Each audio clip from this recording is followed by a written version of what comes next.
Say what? We're streaming. My son's doing a sleep study. Okay. And I have to go pick him up at 7 a.m. All right.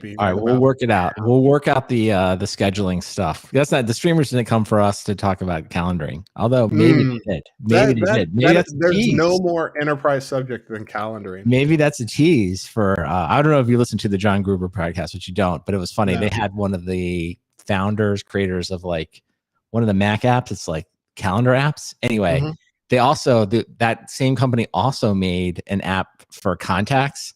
And he says it in like dead points. He's like, contacts, it's not as sexy as calendaring, but he means it totally like legit. And like Gruber introductions, it just says like out of context, if you don't like really understand what's going on, that's a very funny statement. It's like, of course, calendaring's a sexy topic, but contact management, that's kind of boring. Yeah. It was just very funny. It was, it was exactly. I think probably one of those, how to be more politically correct. It was like, quit calling things sexy. There's nothing sexy. Quit calling things, blank porn. It's like, no. And then trying to explain I would update my. I got to update my analogies. Although I'm gonna claim that was a quote. So all right. So we got streaming. And then hey, put it in. We got to put it in the Slack here. Put it. Give people what they want. What are we doing here? Got the activity. Oh, we're like some real professionals and stuff. We are, man. We're ready. Ready. Host 356. You hear the dog barking in the background? He's mad I didn't take him for a walk. Oh, look, I've been updating my camera setup. I look good to you, Matt? Like I'm like trying to work on my focus. So I'm like more in, more out. Do you not care? You probably the light. Your light's a little strong. It is a little strong, but I can't fix that. That I cannot fix today. Got to work on. I got to get some more lighting, but I still like the setup better. I like this better than I like my other camera, so I'm just gonna go with it. Well, I've gotten high praise for the. Michael says the hair looks good, so I'm gonna say it's good. Clearly, he's talking about you. I'll work on the lighting for next time. I got to get two. It's nice. See how I'm putting my hands up? That's for everyone to know. That's what I'm doing. Oh, yeah. Wow. Either side. Right now, I just got like it coming down. It doesn't look good, but I can't fix that.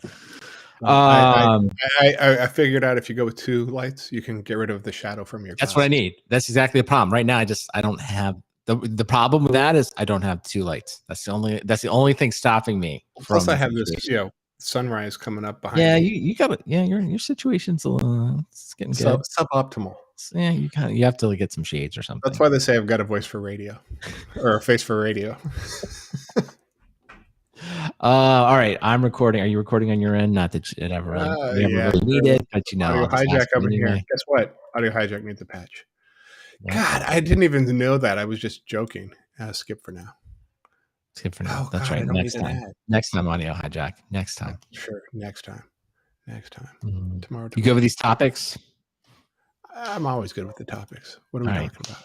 You're a professional. You don't need any. There's no pre-show. Matt Ray doesn't need any pre-show. There it is. Restream. Okay, sorry.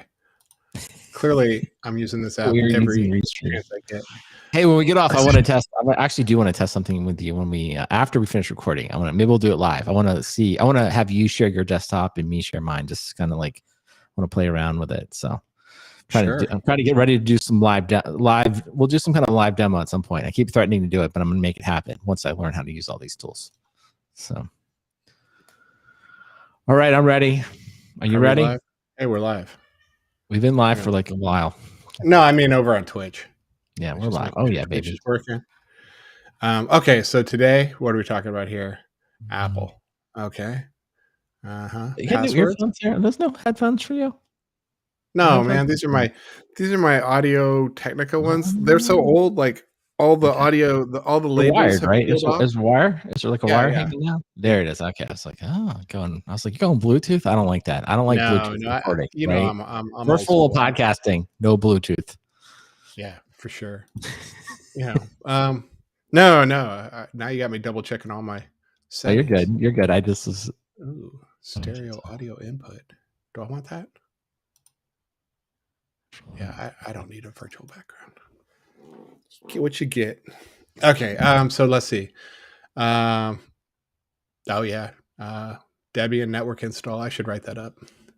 You're not writing it up. We're getting a full on. We're getting this is peak. I put it in there. Peak Matt Ray. This is the whole segment. I was like, dude, this is the most. Hey, this is that's like. Sometimes people define you, sometimes you define yourself. I know. When you tweeted that, I was like, this is the Matt Ray. This is, of course, Matt Ray is. Hey, save it for the. I have a public persona, right? But you don't have to work at keeping this like that persona is you. This is no Kanye West manufactured reputation. This is Matt Ray. Matt Ray is always just a few moments away from stringing together 7 Raspberry Pis to create some type of weird Kubernetes network matrix for something that, in a closet. That's true. I'm going to be doing some networking and some Kubernetes stuff today. Just to find you. Anyway, go on. Gotta do something.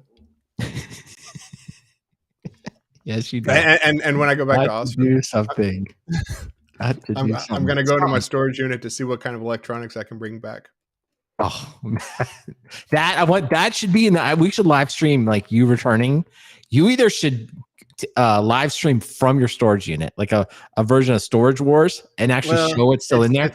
It's packed floor to ceiling. All right, fine. That'll be too much effort. What would be better is like when you get back, that should be a little Streamers Delight segment. You know what we should do? You should be like, okay, here's what how many miles? 10,000 miles? I don't know how many miles it is to Australia. Here's what I brought 20,000 miles. Not 20. That's too much. Here's the items that made the 15,000 mile trek from my storage unit to your home in Australia. That would be perfect. So yeah, I'm going to my storage unit and I'm going to bring back. There are 3 things that I want to bring back, and I probably can only bring one of them back. Okay. So maybe I need to do a poll or something. Here are the choices, right? Okay. More electronics. My iPad monitor finally broke. Okay. And I told my son, I was like, "Oh, I've got a 2K, 24-inch monitor just sitting in storage." He's like, "I want it." I was like, "Okay." My bike. I haven't had my mountain bike for like 6 years, and I looked at buying a new one here, but I was like, I've got $1,000 bike in Austin. Maybe I can bring it back. Okay. Or my fucking Herman Miller chair. Right. Which is, I've been sitting on these crappy like Office Works chairs, and, I'm on my second one because they fall apart so fast. And it's like, how do you get a chair back to Australia? I don't know. But if you don't take that chair back to Australia, it sounds like I probably should hold on to it for a while. That's really what. Well, maybe we can have a negotiating session, because it's a perfectly great chair. And it's what if we could do some kind of like software defined talk, because I finished my early recommendation, Ozark. Maybe we could do some type of money laundering where you sell me the chair at some inflated price and I get the chair, and somehow we all end up become fighting. A sponsor of the show. Yeah, somehow we end up fighting Mexican drug lords at the end, and we're like, "Why did you sell me the chair, Matt? I didn't know. I just thought it would be easy." You're right. Who knows what else is in that storage unit? There's probably a body and some drugs. I like it, as Michael's mentioning. Yeah, STG Marketplace. That's our pivot. We're just going to become like just what does it call it when you like pickers? When then like people just drive around Texas trying to get stuff. I think there's a whole genre of that. But Michael, how do I get a mountain bike back? I don't think any of this stuff, other than is warranted. Nothing you have named to me is small enough or worth enough to take all the way back to Australia. I know, but it's like I need all of these things. The monitor I can probably fit, and I'm going to bring my Facebook Market in Australia. They do, but it's like, or also like Craigslist. Like just get on. Like they have all these things, but like I have a nice chair, and I need a better chair. All right, I think the chair used is worth $300. That's what I'm going to say. So I would just. So I would say. But do you think I can get it back for 100? What's that? What do you mean? The chair. If I put it in a box, sell the chair right now. If we have the chair here in Austin, I think we can move the chair for $300, right? Yeah. So I would just say sell all of this. I can't buy a replacement for it here for that price. I can't even get a used chair for that price. Really? Yeah. Why? Like, what's going on? I've been looking. Well, they don't even have like all the Herman Miller stuff. Have you ever logged into Facebook Market in Sydney? I don't think you ever have. No. We don't bother with that. We got Gumtree. Oh, I don't know that one. Okay, is that better? Is that where people buy stuff? Yeah, it's the Craigslist, Okay. Facebook All right. Market. Well, I don't know. I mean, I guess I don't know the market in Australia. It seems like here you can get. I mean, you could get a Herman Miller chair probably for No, 300. like Gumtree's got a couple dozen, and they're still like $900 Australian. I'm like, seriously, you want me to buy a used Aeron for $1,000? Everything about Australia is expensive. It's just it's just yes. insane. Although I went to lunch with Kote, we'll save it for the next time. But he was explaining just how expensive the Netherlands is. Evidently, I don't know. I think you two. It would actually be really interesting. I think somehow you two have picked. Like I think of Austin as like, oh, it's growing. I don't think it necessarily is expensive, but I do think like homes are going up. But then I talked to you and Kote, and I'm like, wow, like you guys probably live. I don't know. I don't even know. Sydney versus Amsterdam, like they've got to be. Well, they got to be neck and neck. Sydney, because when people complain about San Francisco rents, I'm like, I pay that. I'm going to look that up after the show. I think Sydney and Amsterdam, I think would probably be top 10 cities in the world. Oh yeah, for sure. Right, like London's got to be in there. Singapore. I think New York would. I don't know, but maybe not. Maybe New York. I think New York has to be in there. Yeah, but that's the thing. Yeah. Sydney's ridiculous, especially where I live. And I got to find somewhere new to live before November, so that sucks again. All right, hey, we ready to go? We gotta get going here before I have to do some stuff with the family at some point. Yeah. So what are we doing here? We're doing the rundown, man. We're gonna talk a little Apple. I didn't look at the Spotify island. That looks stupid. What is it? That's not in the rundown, is it? It's in the it is. That's in the relevant to your interest. Oh yeah. Oh no, I did. I did. No, I did put it in there. I just thought it was funny. I just felt like I had to mention it at the end. We don't have to talk about it. I was just like marketing technology landscape. These things I just think are like I just wanted them in because I just think they're amazing. Anyway, we won't talk about them very long. I gotta remember what my pick was. You have 45 minutes to do that. You ready? All right. Let's get going. Hold on, let me write down the timestamp. I'm actually gonna try to do it this time. See if I can do two things at once. Always. I got a full bowl of cereal. Did you finish eating? Are you ready? No, I haven't. No Bluetooth on the podcast. No eating on the podcast. We have a certain level of decorum we have to live up to. Professionalism.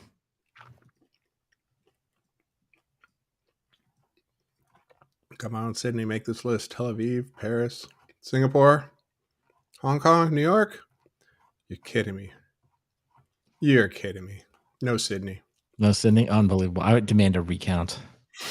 Try buying a house in Sydney. No, that's what I'm letting you figure it out. No, I can't. All right. Here we go. You ready? Yep.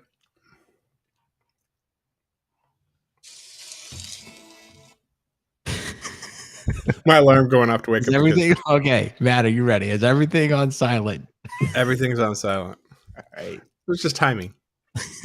It's so perfect. Anyway.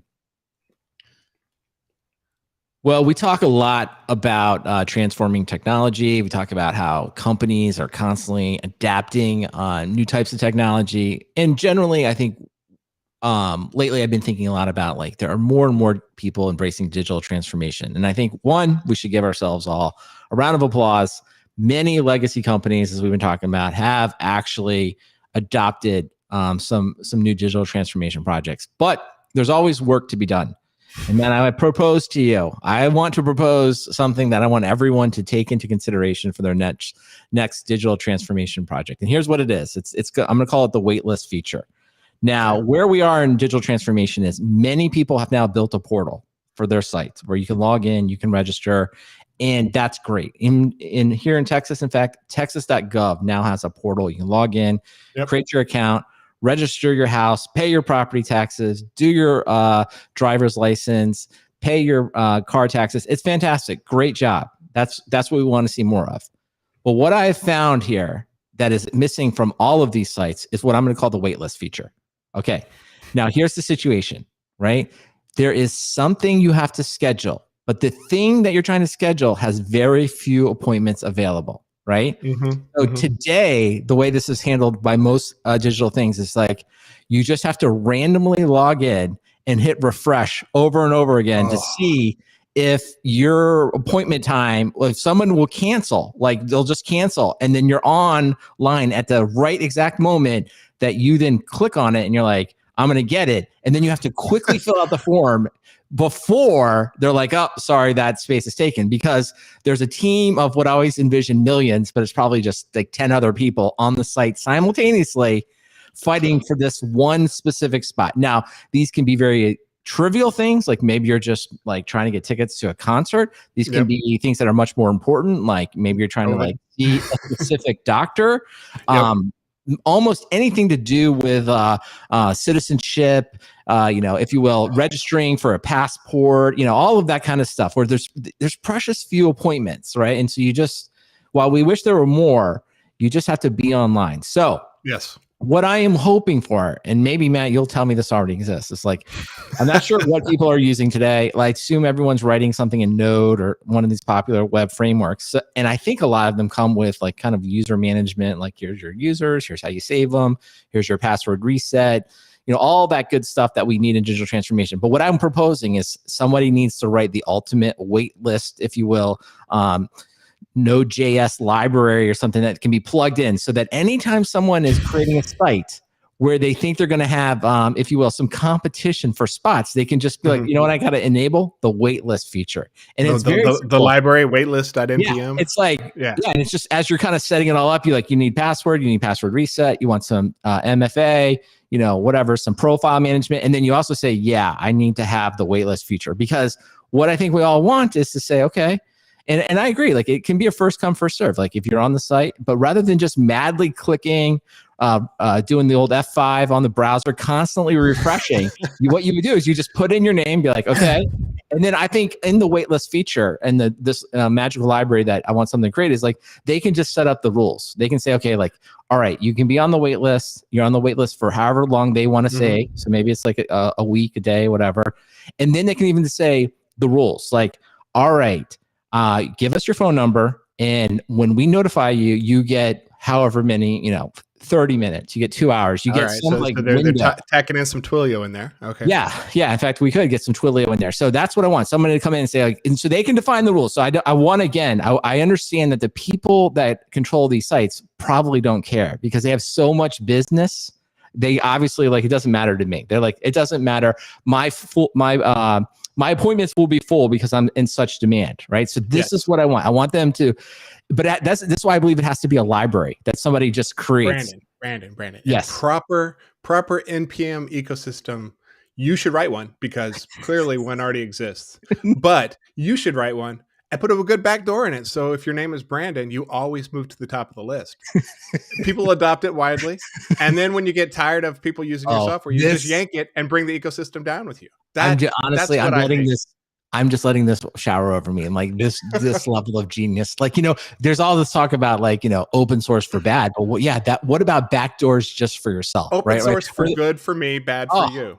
Well, you could almost be like, hey, if you write the library and you do all the work, your compensation could be like, you deserve it, Brandon. You can always be the first person on the list. I'm totally fair with that. I'm like, great. Yeah, that person, whoever writes it, should automatically keep themselves for it. But I just, I guess it's a question for you, Matt. Like, do you struggle with this in your life? Have you been caught in the, what I would call like the sit around and refresh, all day long so you can get some appointment? Have you ever played this game?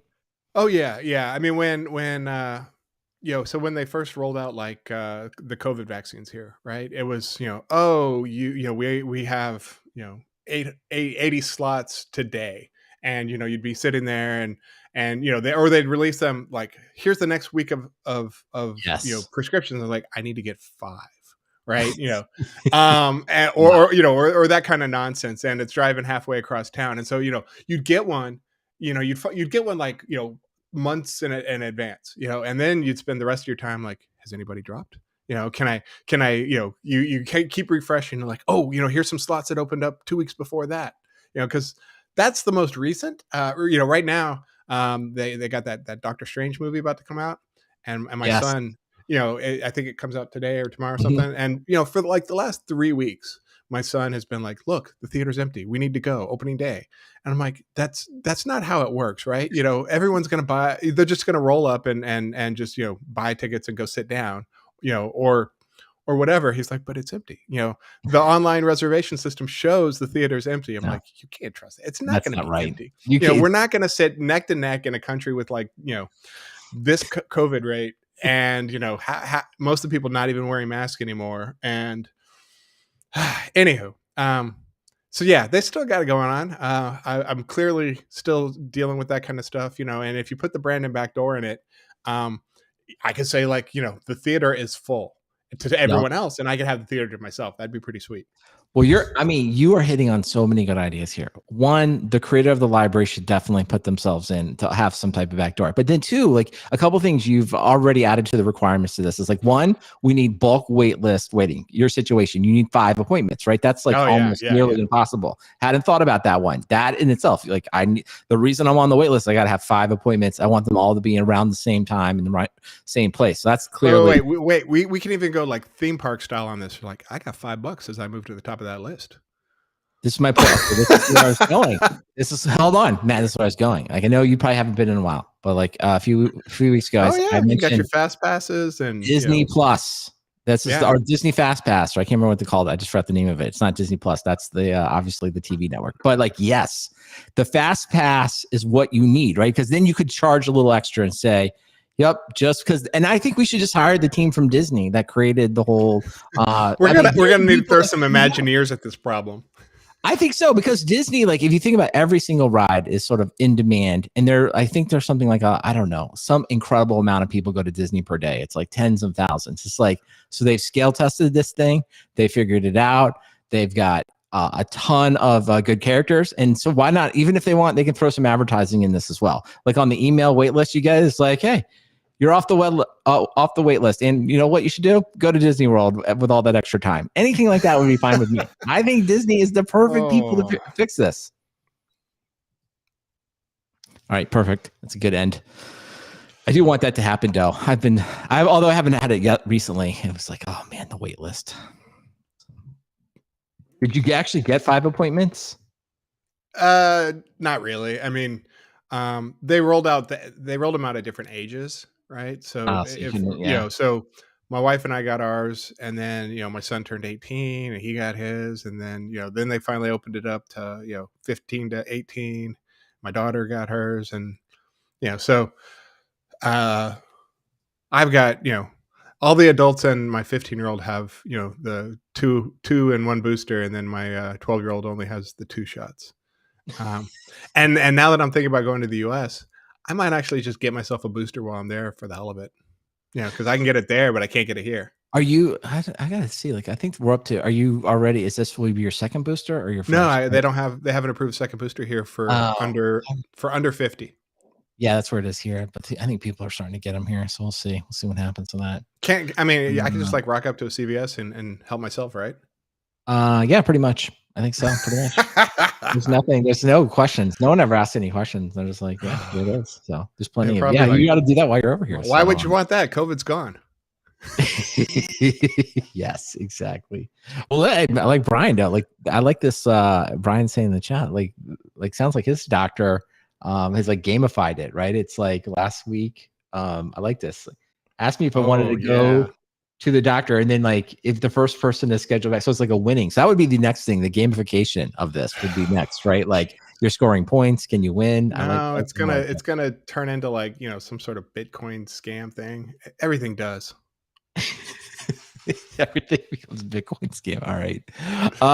What are we doing this week? Oh yeah, we do have a sponsor for everyone. So we're promoting our friends at IT Brew.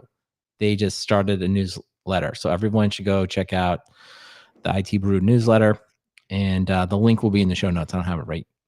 Surprisingly, I don't have it right here, but I will. So everyone check that out. All right, you ready? You ready to talk Apple? This is Apple, good. huh? This is gonna be good. Oh boy, this is gonna be fun.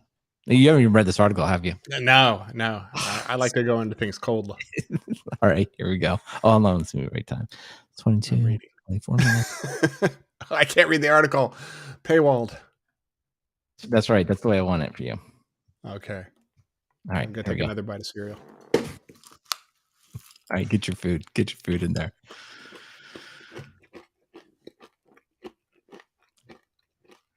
All right, Matt. This week, our favorite company, at least one of my favorite companies, there's a new book that's come out about Apple. And it's really kind of written, I guess, from the perspective of sort of post Steve Jobs. And one of the things that has come out was, I guess, this tension here between Cook and Mr. Johnny Ive. Johnny Ive, of course, being like, the uber great designer who gave us all the MacBooks and the iPhones and stuff like that. And then, of course, Tim Cook, CEO of Apple.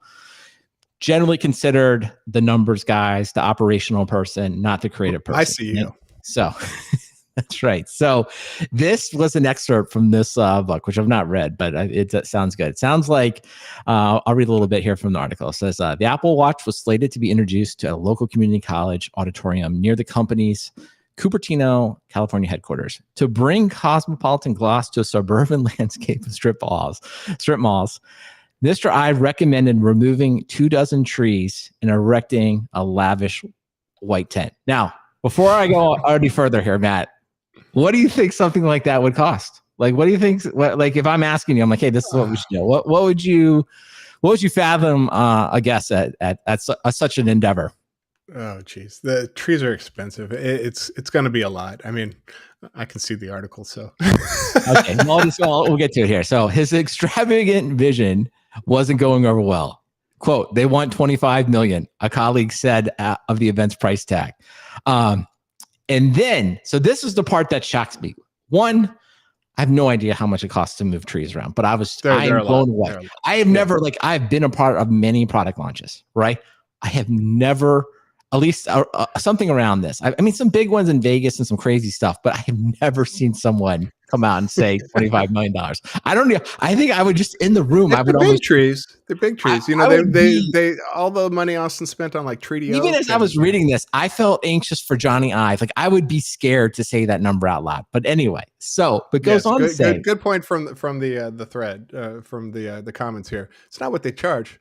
Or it's not what they cost; it's what they charge. That's right. This is true. You want to move our trees?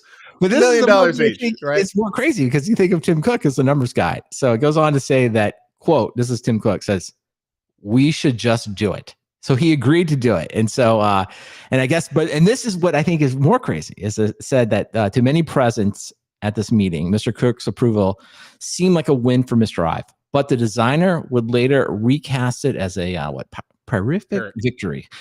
He would tell colleagues that the debate over this event and the larger struggle over the watch's marketing were among his first moments that he felt unsupported at Apple. I am just like, this is incredible to me. He asked for $25 million, which is absurd. I think this is totally absurd. There is no justification that you would say moving these trees is going to somehow bring in $25 million additional dollars to Apple. It was a nice tent. It was a nice tent. Like, what could possibly be in the tent? What could the tent possibly do that would be worth $25 million? What could you even put in it? But you put the world's largest watch company inside it, and you show it to everybody. I just think it's crazy. And so, but then what I think is crazy is that Cook approved this absurd request. And it goes on in the article to say that at this time, Cook and the board of directors of Apple were very concerned that Ive would leave. And they were estimating that if he were to leave, that upwards of $50 billion could be wiped out off the market cap. Like if he just came out and said, I'm leaving, right? So I guess I get where the ROI from Tim Cook kind of came from. He's just like, I'm so afraid this person's going to leave. But he actually caved in and gave him up. And then only to, at least as it's reported, to actually be rebuffed by Johnny Ive, like, you're not giving me what I want. So I want, like, in this whole book, I guess as I've just read some of the excerpts, it says, it's quoted, I think the title is How Technocrats Triumphed at Apple. So it's kind of written from the perspective of, at least initially my read is that Johnny Ive is like this hero artist person, right? That has been fighting against the man. The classic Campbell character, the hero artist. Yeah, I don't know, whatever. We'll have to get Mr. Chippy to explain the movie script here. But anyway, the whole point is like, it seems like they're trying to like, kind of position it as like, all these crazy executives, number of people at Apple, like forced out Johnny Ive, and they've sort of like, if you will, taken the soul of Apple. And I'm like, I read this stuff, and maybe this is just my age. I'm like, I think I'm a Tim Cook fan. I'm like, this is crazy. I think I'm with Tim Cook on this. So, where do you come down? Are you team Tim Cook? Or are you team Johnny Ive in this? Come on, he's my CEO. I got to stick with him. I mean, I'm definitely team Tim Cook. I mean, I appreciate everything John Ive did, but he gave him the trees and now he's unhappy. What's the problem here? Come on. Well, then they gave him $100 million and didn't make him work for the next 10 years. And he could just like, hey, and then they quietly let him, if you will, promoted him out of the company. So that's quite the nice send off. Obviously he's created a tremendous value for Apple. I'm not saying he didn't deserve it, but it did seem to me like it's such a bad situation. But the other part here that I guess I wanted to throw out is that I think the whole book, they're missing, like they should have definitely consulted us. We have a lot better perspective on this, because what I think the hero is, and they go on to say that, is that Tim Cook led the acquisition of Beats, right? And what they should have taken from us and we would have given them would be like how Tim Cook embraced the defaults lifestyle. That should be the name of this book. Oh yeah. Because Tim Cook, and there's another little excerpt when they says that, he bought Beats. And the Beats team was like, I don't know, was like the Beats music service was maybe like at 10,000 people when it got bought, something really small. And so they go in, they present to Tim Cook and they say like, oh, we think we have a plan to get to 10 million. And so what does Tim Cook do? Because he's the CEO in any type of QBR situation, what do you do as an executive? You just double the goal. Tim Cook says like, why not 20 million? So the team is like, they're like, whoa, this seems impossible. Sure enough. And they go on to say that, as we all remember, the Beats service becomes Apple Music. Wasn't very good at the beginning. Some people would say it's still not that good. I'm fine with it. I use it all the time. But regardless, 6 months later, he has 20 million users, because you know what? Tim Cook gets the defaults lifestyle. He's like, I'm just going to put this out here. People are going to buy it. People, there's plenty of people with families who are just going to be like, fine, just roll in the family plan. Fine. Throw in the iCloud storage. Fine. Throw in Apple TV Plus. Throw in the arcade. I don't care. It's all $20 to me a month. I don't care. So this is the point. That should have been the name of this book. How Tim Cook understands the irresistible force of inertia, right? And as long it takes a long time to screw things up to the point where people will stop going for the defaults, right? And especially when you're the size of Apple, it's just going to keep happening. They'll keep rolling stuff out, and people will be like, oh, we're raising your bill from $15.99 to $20.99. You're like, okay. And then the next quarter it shows up as, extra $500 million. That's where Netflix got to. They got to the end of the passive acceptance of this bill raising, people getting locked out. It's like, eventually it comes to an end. But you know what? Apple doesn't see the end for a while. They've got headway to go. And they're going to be okay.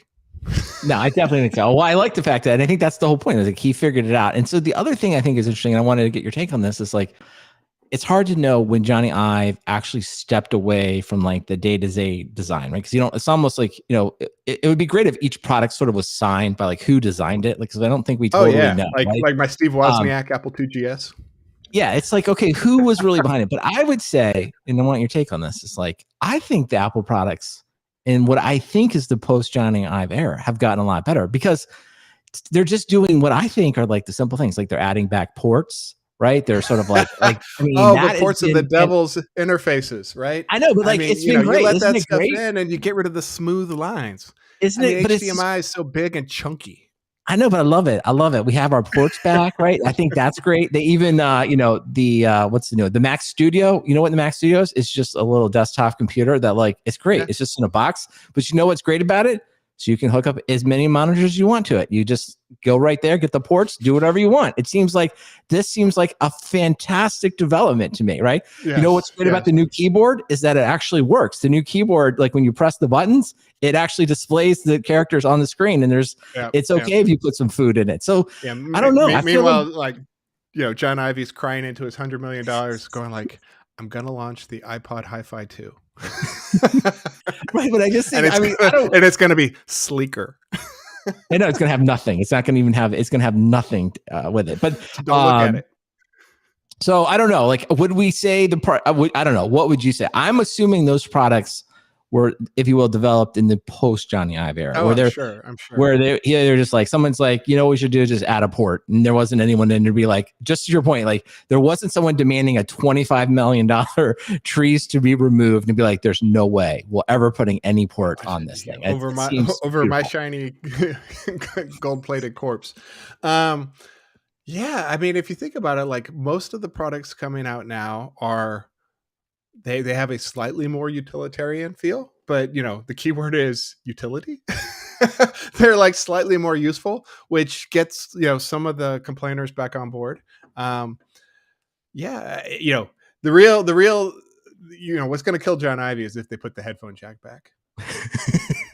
Do you think at that point, like he literally comes to the office and is just like, he writes a book? He writes a tell-all. Barricades himself into the office. It's like, you add an analog jack back to this computer, and I go public with everything that's ever been bad said about you, Tim Cook. I think that would actually be the true test. That would be the true test of like if they could add the headphone jack back, which I guess is on the laptop. So to be fair, it's still on, I think, the Mac Studio. I've got mine, but I now own 3 of those lightning to headphone adapters. Thank you very much. Well, it does bring me maybe the final question. The only recent miss, I guess, will just be like, where do you come down on this 5K monitor thing? Like, so Apple. Those are ridiculous. Those are ridiculous. I mean, that's I was gonna say, like, the first monitor they were whatever, the monitor that's like $5,000 is so insanely ridiculous. It's like not even a serious thing. Like, yeah, it is kind of questionable because it's like they can barely. They're so expensive that they can probably barely sell them. They probably have, I'm sure they're like 50% margins still, at least, right? Maybe 80% margins, right? They're still, but like, okay, but the $1,700 monitor, could you sell more? I was gonna say, but like this recent one, the $1,700 monitor, that's basically 5K. That seems to be like the big thing. That has like the bad camera. That has, I guess, it has the weird, what do they call it? Like motion studio kind of thing. It's like, but I don't know. I was listening to some people that are like super passionate about 5K. Like, I don't know what, like your resolution. I want to hear what you use. I just use QHD. So it's the 1440. I just have like, I find like, I don't even go full 4K. I just find that the 1440 is, just because I have maybe poor eyesight, it works well for me. Now, I think one of our listeners, Brian, as I remember, at one point, I think he was rocking 2 5K monitors, the old LG ones, but I think he actually even gave up one because he felt like it was just kind of a waste. So where do you come down? Like, first, Matt, what monitor resolution are you using right now? What's your preferred resolution? No one can see it right now. I'm like literally testing Matt as he's like frantically looking at his monitor to figure out what it is. Yeah, I am at, what is 2560 by 1440? Is that 1440? Right, QHD. That's where we're at, right? Like, I have a 4K monitor, and that's what I'm rocking. And but the reason is because my laptop next to it doesn't do 4K, right? So like if I have one monitor at 4K and the other one's at Ultra HD or whatever, the font sizes are too screwy. So I need them to be something similar sized. Right. My monitor, I can do 4K at 60, but it's too small. And this is my point. You're making my point. 4K is not really usable. So now I get the whole 5K thing, which is all it is doubling QHD, right? So you're just getting a much better picture at 1440, which I will grant you, when I see it, it does look better. But why I would pay $1,700 for that versus like these, let's give it up to Dell. We don't ever talk about Dell. These Dell monitors I have here right now, I think they were just a couple $100. I've got a 32-inch Dell. It's nice. Honestly, they've been great. I know they're not 5K. I have no problem with it at all. So I don't know. So I will say, if Tim Cook goes the full defaults lifestyle, he will give us a sub $1,000 QHD monitor. That would, we know, for whatever reason, they have never cared about monitors, right?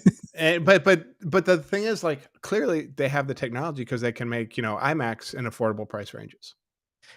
Well, the thing I really want to know though is like someone would, it would be great if someone would just take a picture of like the Apple campus, like just like the open. I don't know how they're set up there, but I assume they have some type of open floor plan. It's like, what are the Apple engineers using? Like, do they all get 2 $1,700 monitors?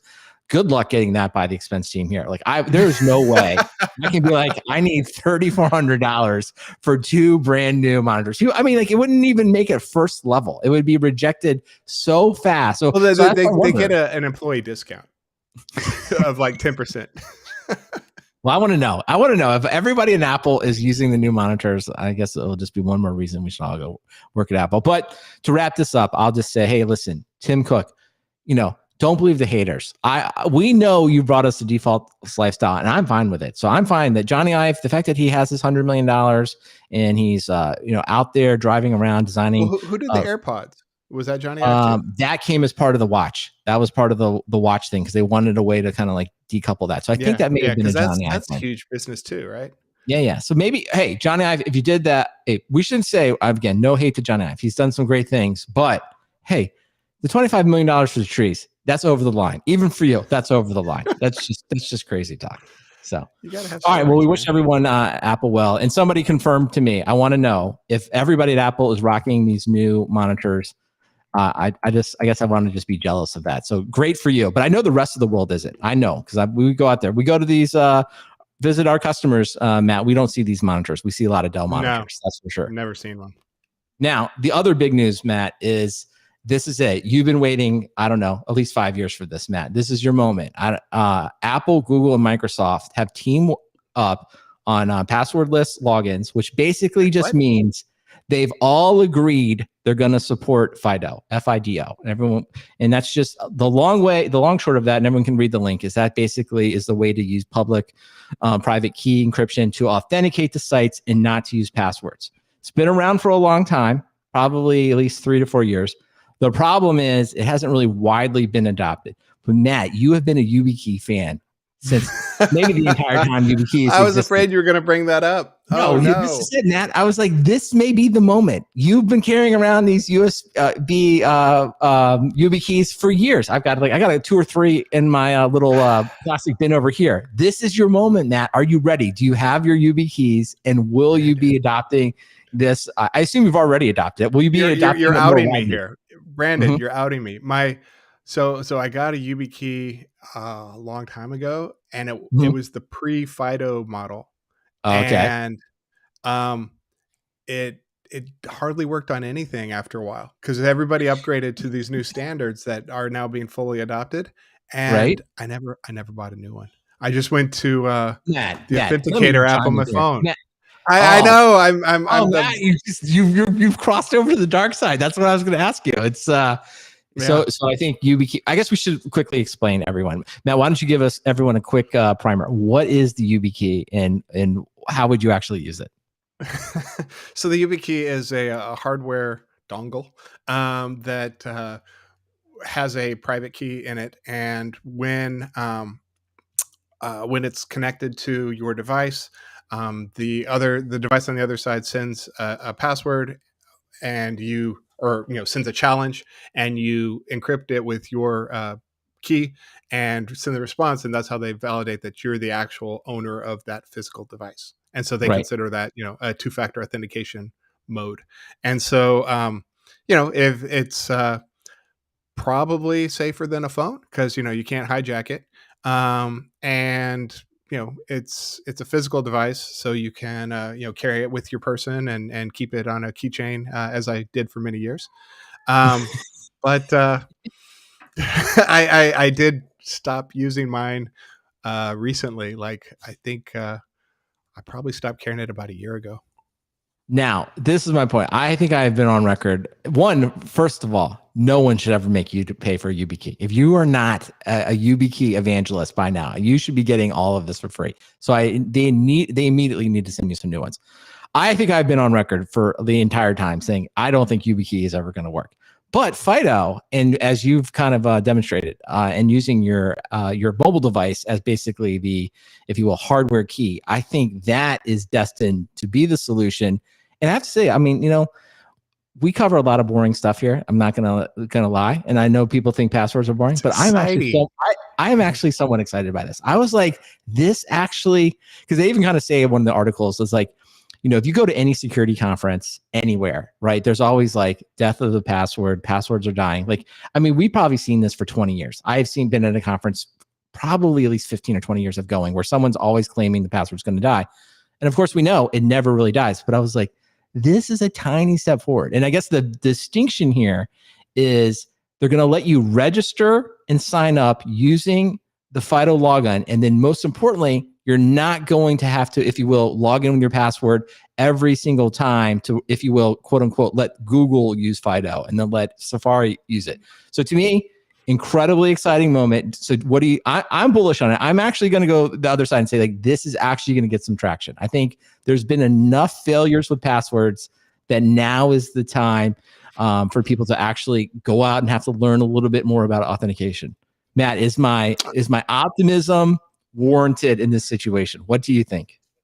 Yeah, I mean, you know, Ubi and Titan and some of the other competitors, like, they've shipped support for, you know, all the operating systems and things like that. And you know, I didn't see a link to it, but GitHub announced this week that they're going to require 2FA for everyone using a public facing repo in the next by the end of next year. And that's on that same path, right? Yeah. I don't know if this is ever really going to take off, but I think we're going to get to somewhere like 2FA where it's kind of like SSL, right?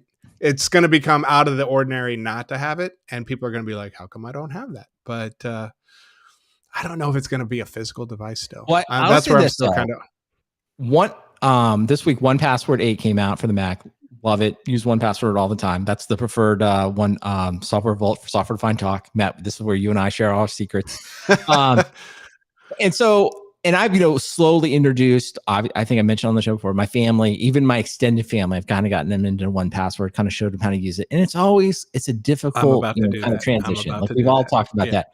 So I think the reason I'm also excited by this is, like, hey, the fact that people could enroll in it and not have to type a password and never know a password, right? The fact that, like, oh, you just hold your device here and it, you know, as you were explaining, it kind of magically trades the keys and they never have to type it in. Potentially that experience is so much easier that if you get everyone you doing, and I think it has to be the phone. This is where I'm off the YubiKey train, right? I just think if you make people carry another device, it's like, not going to happen. But if you get them using their phone, I think people could maybe be more open to it. Now, I'll just give you the, if you will, the bear case for this, though, is just like, well, what happens when you quote unquote lose your phone or lose your hardware token? Well, you got to have multiple 2FAs, and so, like, every time I log into GitHub, they're like, "Where's your YubiKey?" And I'm like, right. "Quiet, you. Here's 2FA." Right? You know, here's have another way to do it, but it's so. But I guess the idea I like is sort of like, you got to get people like all in, where it's almost like you'd have two, you know, maybe to, if you will, resurrect. We'll call it the bull case for YubiKey. Was like, you have your phone as one, if you will, register that, and you register a YubiKey that you keep at home in a safe place, right? And it's sort of like, that's your backup code instead of having, you know, if you will, to do the second factor authentication. So I don't know, maybe as I just even described that, I probably lost, like, all regular people are like, have no idea what I'm talking about, and they're not going to use it. But I believe. Well, I think there's a reason to be optimistic here, Matt. I think we should be optimistic around the password. That's what it comes back. You know, I don't know what John Ivy's take was on this, but, you know, Apple's been pushing people down this path, right? With the phone and the watch, doing like the physical device proximity, you know, sign in stuff. They're taking people down that path already, and they're making it, you know, a default lifestyle that is consumable by the masses. And, you know, my kids now have the you know, the iMacs with the fingerprint reader, and it's like, you know, or the MacBooks with the fingerprint reader, and they love it, right? And I do need to get 1Password going for the whole family. You know, maybe I can get some sort of media rate if you're listening. But yeah, I don't. It's one of those things, just like, you know, just like 2FA, it's going to take a lot of coercion and education. And we know that Americans don't want that. I mean, consumers don't want that, you know, and so they're going to get dragged kicking and screaming down this path, but it's going to happen slowly. Well, let me say this, Tim Cook, hey, there's no reason this can't be part of the defaults lifestyle. You've made us happy with music. You're making us happy with these new TV shows. Just keep pushing. Don't listen to Johnny Ive. Don't let him take away our our need to get rid of these passwords. So keep pushing, Tim Cook. I hope you do that. All right. The other thing I thought we touched on this week, Matt, was a company that we've talked a little bit about before, but I think there's a really good article about it. Twilio, who I think we were talking about. Twilio probably best known for the easiest way to send SMS messages programmatically. That is definitely not how they would describe their company. That's what I think. I don't know. Is that a fair description, Matt? Did I just oversimplify the entire business? If you're thinking, telecommunications, phone, voice, phone trees, that kind of junk, Twilio is the first name that comes to mind. And then I have a hard time thinking of a second one. And, that's a good place to be in. But their financials are, they're under question, about how good or, what's the upside there. What were you going to take on it? Well, I think the title of this article that's good, everyone should read it. It's basically, is it overhyped or is it just unprofitable? And I hadn't really looked at it much because I just like Twilio. I just feel like I'm sure there are other ways, which explains my bad stock portfolio. I was gonna say, I'm sure there are other ways to send SMS messages programmatically. I frankly cannot name any of them. I've not. Only one I've ever used is Twilio. I just think of this is Twilio's thing. Now, but what was interesting about this is, again, it's always back to valuation. Like, how much is this company worth? And then the thing that really struck me, and that this article did a good job as, was showing, just how unprofitable Twilio has been for a fairly long period of time. I would have thought. I was surprised. Yeah. It shows, the fact that, we don't ever actually do any real preparation for this by actually looking at financial reports, unless someone literally spoon feeds us in an article. And I was shocked to find out just how much money they've been losing for such a long period of time. And that's what really grabbed my attention. And so one, I think from a business strategy point of view, that is interesting. It's wow, here you are, you've kind of owned this segment, but you can't make any, if you will, consistent profit with it. And two, the other thing that's interesting is they've clearly expanded well beyond what we're talking about. They have a whole vision of doing all kinds of stuff, serverless. They have some enterprise suites. They have they bought several companies together. And so maybe that kind of explains a little bit. It's some of the stuff we don't know about as well is clearly not, at least, if you will, performing at a revenue wise as ways to come from it. But I thought Owen in the Slack, he asked a good question. He said, he put in here, quote, "Why does it matter the valuation is over the top or not as a customer?" And he's kind of coming at it from a customer point of view. It's does it really even matter? And I think the short answer to his question was well, it probably doesn't. If you're just using it for SMS messaging, it probably really, I don't think it has any necessarily day-to-day impact on you. But, and I think, Matt, you have some experience with this, is I do think it makes sense to keep an eye on, if you will, your key technology vendors, right? The people that provide something that you think is super stable. And, whether they're profitable or not is important, just to see their strength in the market, right? Because the worst thing is if someone kind of comes in and buys a company that you are really satisfied with, right? You're this company does this thing great. I don't have to worry about it. I'm solidified. But what sometimes happens is maybe a company comes in, I don't know, let's just call them private equity, theoretically, and comes in. And the reason that can be bad is that they will either radically start changing the service, reducing support for it, or just take it in a completely different direction. So I don't know. I think that was sort of my take for Owen was that's probably the only thing that I would worry about. Now, in the case of Twilio, it's still considered a growth stock. It has a ton of cash. I don't think anyone, look at me say this now, right? Just go ahead, timestamp this. I don't think Twilio is in any danger of being taken private. But I think they are. I think. Go ahead. What's your take? Give us this week's stock pick. Go ahead. Oh no. Do as I say, not as I do. I think the point of this and the Seeking Alpha article that we'll link to, the point is their financials are muddy enough where if people lost faith in them, that things could take a turn for the worse real fast.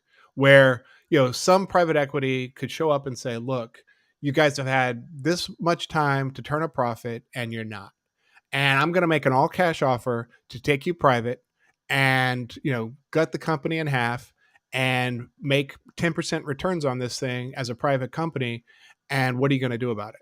And the board will be like, oh, you're offering us a 6% premium over the current stock price, and we're down over the last 14 months.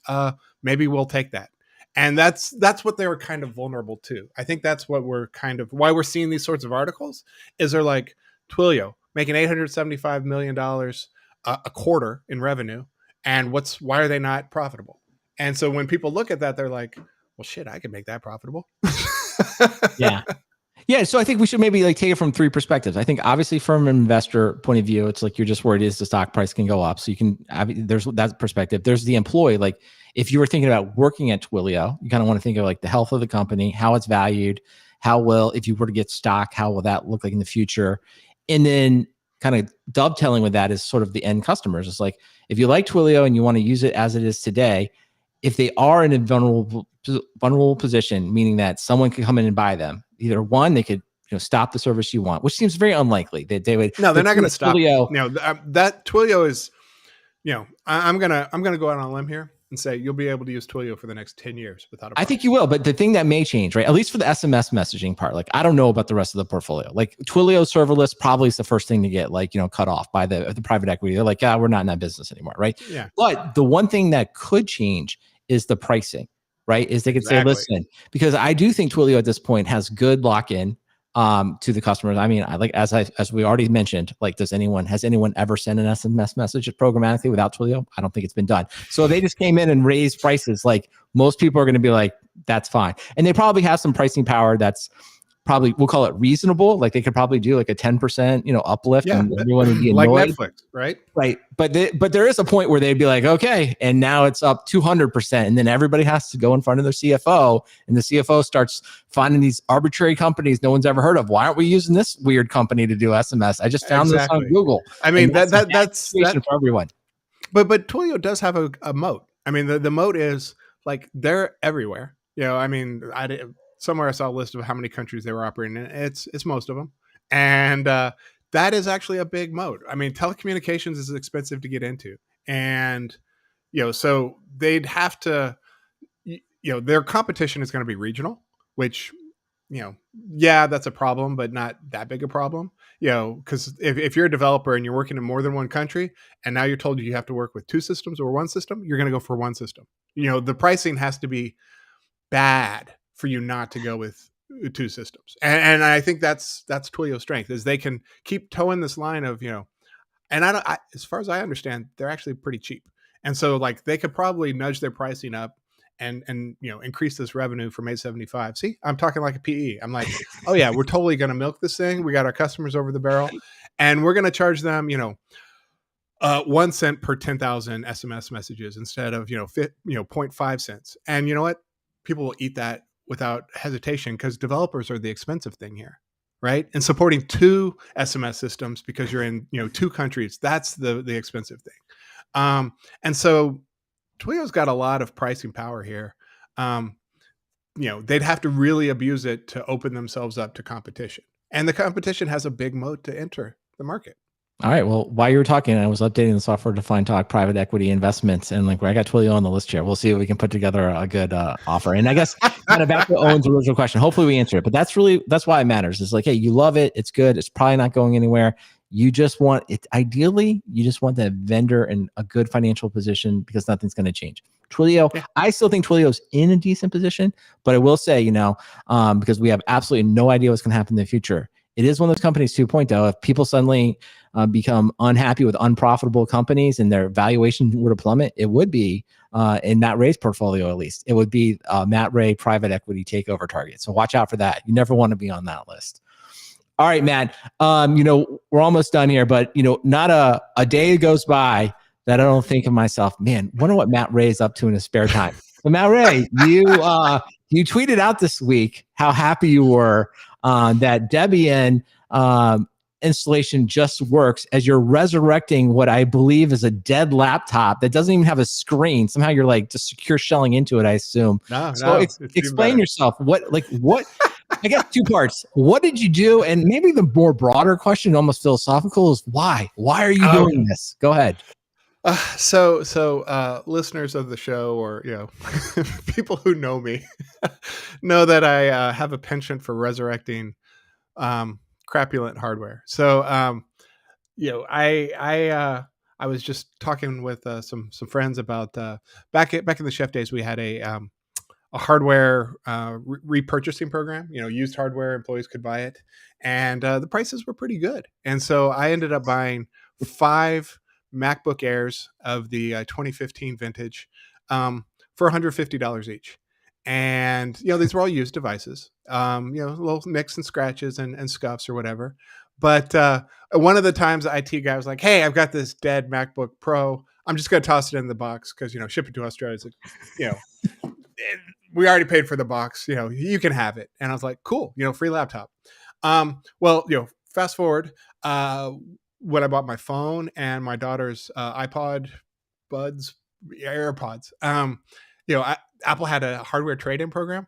I was able to trade in 2 of those $150 laptops for $250 each, which covered the cost of all 5, 6 laptops. So that's gold. Nice. And I got 3 years of usage out of them before they were replaced with new M1s. So defaults lifestyle, still killing it.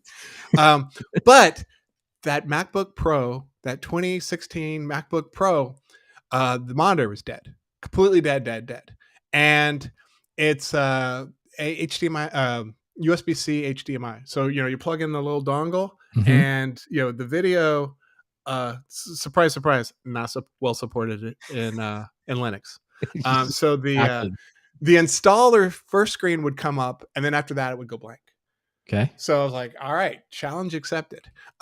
So I took one of the other MacBook Airs and I figured out how to do a pre-seed auto install, which is, you have a file that answers all the installer questions. Okay. And, formats, partitions a hard drive, installs the right packages, sets your passwords, adds you to the network. And at the end, you have a fresh Linux box that you can SSH into. So I did that with the MacBook Air.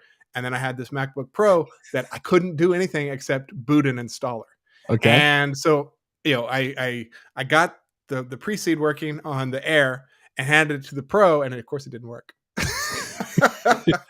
And but the reason it didn't work was I figured this out was the USB-C network adapter unsupported in the kernel. So I had to update the kernel in the installer and the USB-C network adapter. Was only supported in newer kernels also. So I wasn't getting anywhere with this, but I got it to boot the installer, upgrade the kernel, add support for the video and the network adapter, and pop out a working Debian Linux box on the other end. And you're like, why did you do that? Well, because now I've got an i7 Intel processor with 16 gigs of RAM and a brand new laptop. So that's and a brand new server. Does it? But the monitor doesn't work. So you have to. No working monitor. This is just terminal only to get it to this baby. But you know what? Right. I added it to my my favorites my Kubernetes cluster, and so now I have a new master for my cluster because that thing's a hoss, right? So that's why I was excited. Yeah. Well, I'll just obviously everyone's listened to this far in the podcast. All I can say is, listen, I'm pretty excited about this FIDO password thing, and Matt Ray's pretty excited about this new headless laptop. So it's like, you've come if you've made it this far, you're definitely in the right place. We are your people. I don't know this. I don't think any other podcast is excited about these two subjects as we are. So we'll we got that going for us. We'll leave that there. Well, congratulations, Matt Ray. We look forward to next week's ridiculous project where you resurrect some type of old piece of hardware. But a couple things here. I wanted to listener feedback. So, Matt, we haven't checked in on the thread. For those not in the know, the thread is a thread that I think you started, Matt, I guess several years ago at this point. It is now roughly around, it's a Slack thread. It's roughly around 6,800 messages as of this recording. The thread's hard to explain, but I just wanted to point out because there's some funny things that went on this week. This week, the thread sort of morphed into the most unusual or expensive things that you put on an expense report. I'll just, what's said in the thread stays in the thread. So I'm not going to out anyone. I'm just going to say there's a statute of limitations, though. You're okay. You're okay. There were some shocking confessions. I almost chimed in like, does everyone know this is like eventually the thread just sort of eats itself, right? Because we won't be able to read the history because this thread will self-destruct. That's right. We're never going to pay Slack for the archives to this. But I was worried that people were like, you don't necessarily want to say that you did all this stuff. But there were some very, very unusual things out there. The largest, I will just say, I don't even want to say. I'll just say it was one person expensed tens of thousands of dollars. That was a little bit shocking. No one, I will say this, no one tried to expense $25 million to move trees down. That is only the other thing I just want to. Do you think finance had a John Ivy filter? Oh my gosh. I think he had his own person. I mean, for 25 million, you're like, we got to have a person like just a concierge all the time, right? Yeah, he definitely gets I need an expenses concierge. Yeah. I don't think I think rest assured, Johnny Ive is not logging into Concor. He is not like that is not how it works at his situation. The other thing, if anyone wants a sticker, all you have to do is email your postal address to stickers@softwaredefinedtalk.com, and I will be happy to send you a sticker anywhere in the world. And then, something I never mentioned, but occasionally we get people doing it, is like, you don't want stickers, but you still want to email us. You just want to ask us questions. You're never going to guess what email address this is. Just email us a question at questions@softwaredefinedtalk.com. I think we pretty much take questions on any subject. I don't know. I think we feel like we can probably equally unknowledgeable at most things. So if you want to ask us a question, be happy to read it here on air, and we'll do our best to answer it. So like Owen asked a good question this week in the Slack. So you can put them in the Slack. If you're not in the Slack, just email anything to questions@softwaredefinedtalk.com. And some conferences, Matt, it's coming up real soon. Been working with I have the entire Software Defined Talk events team hard at work right now, planning our session that will happen at the DAT conference that's taking place in Round Rock, Texas, which is just north of Austin. That's May 23rd through the 26th. We have tons of discount codes here, so you can get $75 off, $50 off. It's actually at a hotel that has a water park, so don't tell anyone. I'm actually going to take my family for a little bit for one day. They're just going to swim while I'm quote working that at that conference. Expensive floaties, man. That's right. We'll see if we can get that by the expense team. There's also wanted to also call out a specific conference that we got some really good discount code from our friend Chris A over at the CNCF. It's CDCon. That's June 7th and 8th. It's in Austin, and it's also virtual. So that's if you're in a continuous delivery automation, you want to hang out with like Matt's friends, you should probably go to that kind of conference. You can get a 40% discount using the code in the show notes there. I won't read the whole thing, but it's good. It's 40% off. And who knows? If you're in Austin, maybe Matt will be here. Maybe Cote will be here. Who knows? We'll see what's happening. Anything can happen. And then there's a bunch of other conferences that you can check out. I'm sure Cote would want you to go to the Spring One events.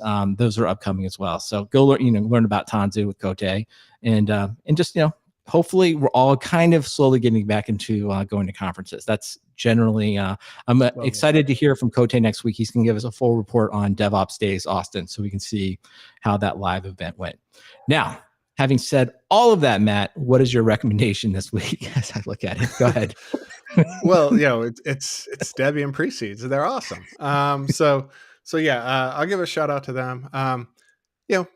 Just like all open source projects everywhere, the documentation can need some work. So now that I've gone out here and talked about it, I should probably go send some updates and patches their way, or blog about it at least. But so this is what you're saying before. You can answer all it's basically headless installer, right? Answer all the questions like yes, no, and it just works, right? That's the thing. Yep.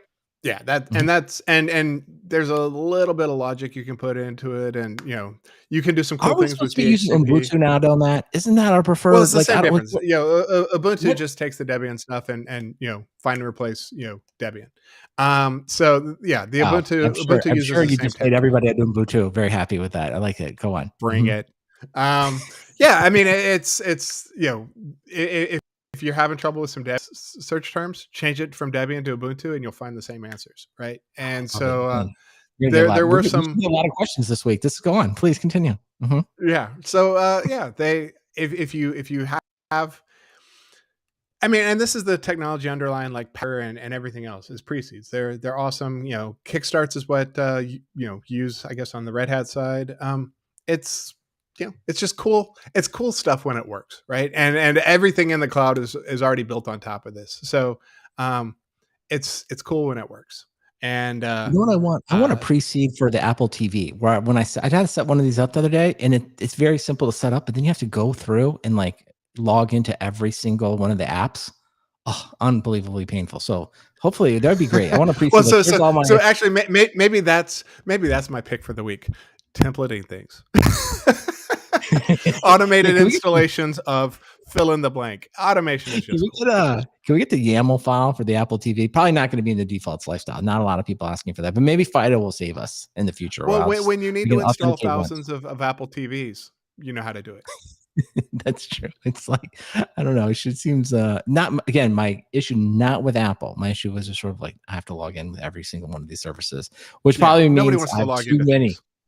That's right. It means I have too many services, which takes me to my recommendation this week. So I think probably everybody that wants to see this has seen it, but Ozark, the series finale. So it was the last 6 episodes aired this week on Netflix. So maybe Netflix is not doing as well, but that TV series is great. It was, I think it was 4 seasons, but it was over like a long period of time. So if you've never seen Ozark, it's great. You should watch it start to finish.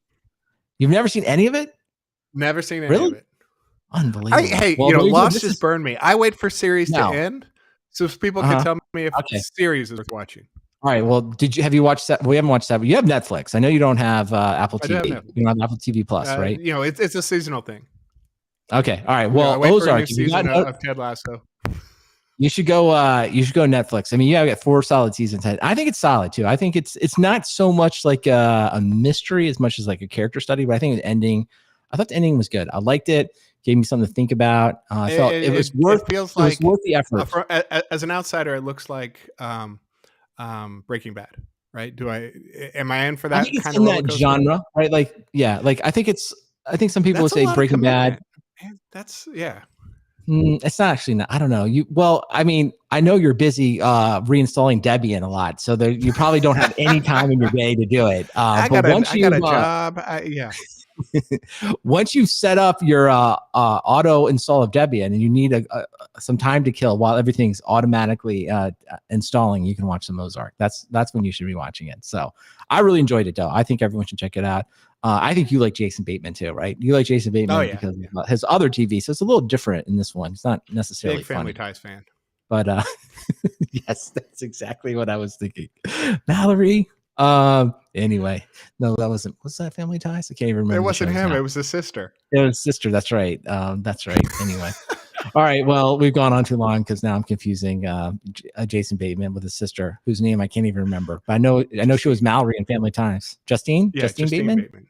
All right. All right. Well, with that, we'll talk to everyone next time. Bye-bye. All right. Good show. Good show. We made it. All right. Let's see here. Let me make some notes. Yeah, you definitely need to watch Ozark. I mean, that's good. I think you'll like that one. I have a hard time watching series. Like, because I watch stuff with my wife and that cuts off a lot of, there's like a certain level of drama and violence that there's a line she won't cross. And so like, Breaking Bad, I watch it by myself, The Wire by myself, and so, we watch stuff, most nights together. And so it's a commitment to watch like Ozark because it means I'm going to have to find my own time to watch that. But international travel, that's the time. Oh, yeah, that would be perfect. You got some travel coming up sound for sure. I got some travel coming up, right? What is it? 20 hours travel time from Australia to the United States? It's about 20 hours. It's 15. You can knock out almost 3 seasons, probably easy, right? I mean, I don't know how much. But can you do it offline? Definitely on Netflix. Yeah. You can. It has like a little thing. You have to. It only lets you download like so many people download and so many files. But like if no one in your family is doing it, download like 2 or 3 seasons. Yeah, that's. I'm jealous of you, man. You got Severance and Ozark ahead of you. You could travel the world twice and have plenty of new entertainment. That's fantastic. Good for you. Yeah. All right. Yeah, Is Severance something that'll get spousal acceptance? Well, you said is it violence? It's violence. Yeah, I mean it's essentially like there are things I don't even bother bringing up. Yeah, I don't think either show. So most of our stuff is lighter fare. It's comedies and Or Well, do you watch any type of thrillers? Does she watch any type of thrillers? Or is that yeah. I mean, we watch The Flight Attendant. We're watching that. That doesn't cross the line. There's some sort of line out there, and we watch a fair number of British murder mystery kind of, or British detective series. I think Severance, I don't think it's violent at all. It's more psychological stuff, and so I say that.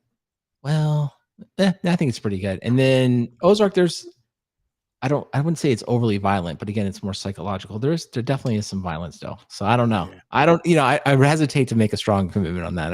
I don't know your wife well enough to be like, I'm afraid to like have you get in there and she's like, oh my God, she hated it. What were you thinking? Well, I mean, essentially like we watch a trailer and she's like, nope. Yeah. All right. Well, I mean, it's definitely worth watching the trailers, right? Watch the trailers and make the decision. That would definitely be good. Yeah. All right. What did do we miss anything in the chat? Hey, really appreciate everyone hanging in here with us today. Good to see Brian, Systems Guy, of course, Michael. Hopefully see Michael in real life in a couple weeks. And then Matt, you're going to come over here in Austin, right? Can I say that? I'm going to be in Austin. I just said that on the stream. So maybe Matt Ray will be here. Maybe we'll have to find some way to talk about that next time. We can talk about certifications and conferences. We'll find some topics to be equally excited about that no one cares about. So that's the nature. I got opinions on certifications. Now I got to go. All right. Well, you should do one. You should do one and give us a full review of your attempt to get certified by one of the big clouds. That would be fun. All right. Hey, thanks to everyone hanging in there. Thanks. We'll see you next week, probably around this time, but honestly, you never know. We'll see you soon.